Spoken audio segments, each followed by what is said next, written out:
કુષ્ણપરા વિસ્તારની અંદર આપણે દેવી પૂજક વાસની અંદર આપણે ઊભા છે ને અહીંયા લોકોને ભારે પરેશાની ઊભી રહી છે તો આપણે લોકો સાથે વાતચીત શું શું તમારી સમસ્યા અમારે પાણીના નળ નથી, કોઈને મકાને હારા રહેવાના નથી અને કોઈને પાણીના નળ કનેક્શન નાખી દે પણ પાણી આવતું નથી. બધા નળે પાણી હવડે બધા ભરવા જાય છે અને શેરીયું ગલ્યું પાસિંગ નથી, બ્લોકે કઈ પાસિંગ નથી. અને શું તમે ગ્રામ પંચાયત ને કે પંચાયત ને કઈ રજૂઆત કરેલી દીધેલ છે? હા, અરજી દીધેલ છે અમને. અમે અરજી જઈને દઈ આવ્યા છે.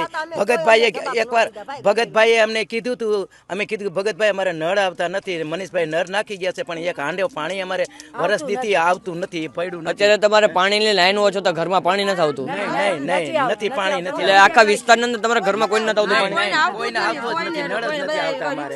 એવું લઈને ભરવા જાય, હાંડા લઈને ભરવા જાય બધા. ત્યાં આવેડે કોઈ ટાંકે બધા પાણી ત્યાં ભરવા જાય પણ અહીંયા તો પાણી અહીંયા દેવી પૂજક વાસમાં કૃષ્ણપરામાં આવતું જ નથી. એટલામાં રેવાય નથી માર ભાઈ. અમે ઝુંપડપટ્ટીમાં રહી છીએ, તમે જોઈ જાઓ, હાલો વિડીયો ઉતારી જાઓ. અને મનીષભાઈ 5 વર્ષ થવા આવે છે પૂરા.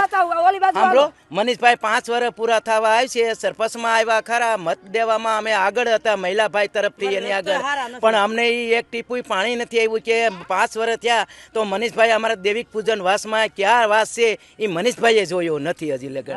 ચૂંટણી તાણે એમ કે છે કે તમારા વિસ્તારની અંદર પાણીની લાઈન કરી દીધી છે અને બધી ગટરું કરી દીધી. શું એવા વાયદાઓ કર્યા છે? વાયદાઓ તમને અત્યારે થયા છે સફળ કે તમને સુવિધા મળી રહી છે પૂરી મત દીધા પછી? હા, પછી નહીં, કાંઈ અમને મળ્યું જ નથી, કાંઈ મળ્યું નથી. કોઈ વસ્તુ મળી આ તમે જોઈ શકો કે આ ગંદકી છે તો ગંદકી ઉપર શું તમે કેવું તમે કહો?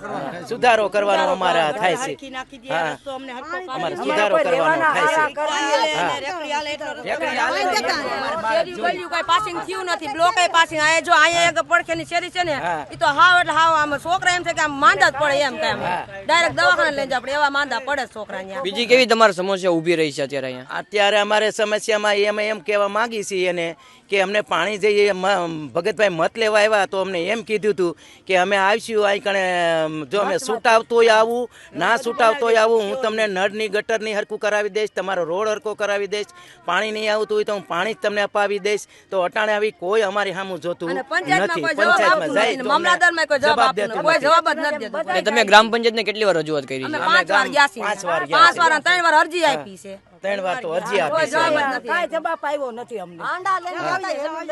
કોઈ જવાબ કાંઈ આવ્યો નથી. કોરીવાસમાં પાણી ભરવા જવું પડે અને ઘરે ઘરે બધા પાણી ભરવા જવા પડે. કોરીવાસમાં પાણી આપણે દેવજો વાસમાં પાણી નથી આવતું. જીવરાજભાઈ અમારું પાણીનું પૂરું પાડે છે અત્યારે.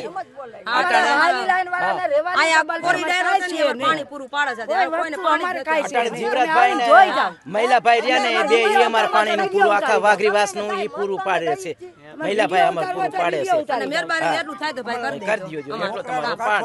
હા, એટલો તમારો અમારે ક્યાં રહેવું હોય? ઓકરાન કાંઠે છોકરા નાના નાના હોય, રાઈટ વાવટ અમારે નિહેરુમાં વી જવું પડે છે. તો શું ચોમાસાની અંદર વધારે વરસાદ પડે હું તમારા વિસ્તારમાં પાણી આવી જાય છે? હા, અમારા વિસ્તારમાં પાણી આવી જાય. વનારસમાં હમણાં પાણી આવ્યું હતું ને તો અમે નિહેર વ્યાજ ગયા, 3 દિવસ આપણે નિહેર ત્યાં વ્યાજ ગયા હતા.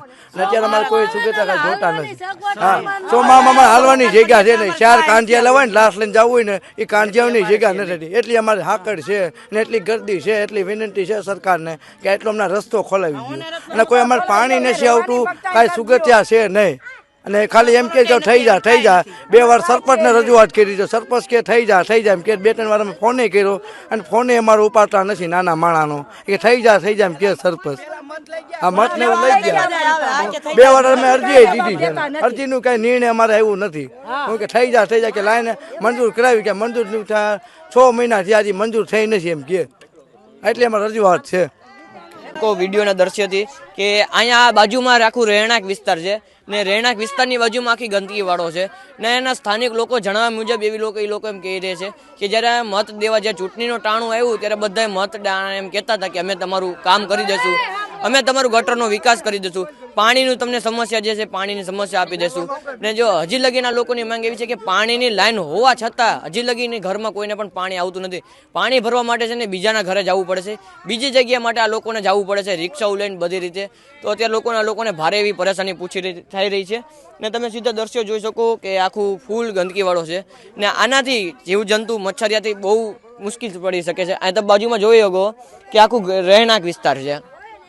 અહીંયા બધા આખા સ્થાનિક લોકોને રહેવા માટે ભારે એવી પરેશાની પડી રહી છે ને ગ્રામ પંચાયતને સરપંચને બધાને વારંવાર રજૂઆત કરવા છતાં 5 વાર રજૂઆત કરવા છતાં પણ હજી આ લોકોને કાંઈ ઉકેલ આવ્યો નથી.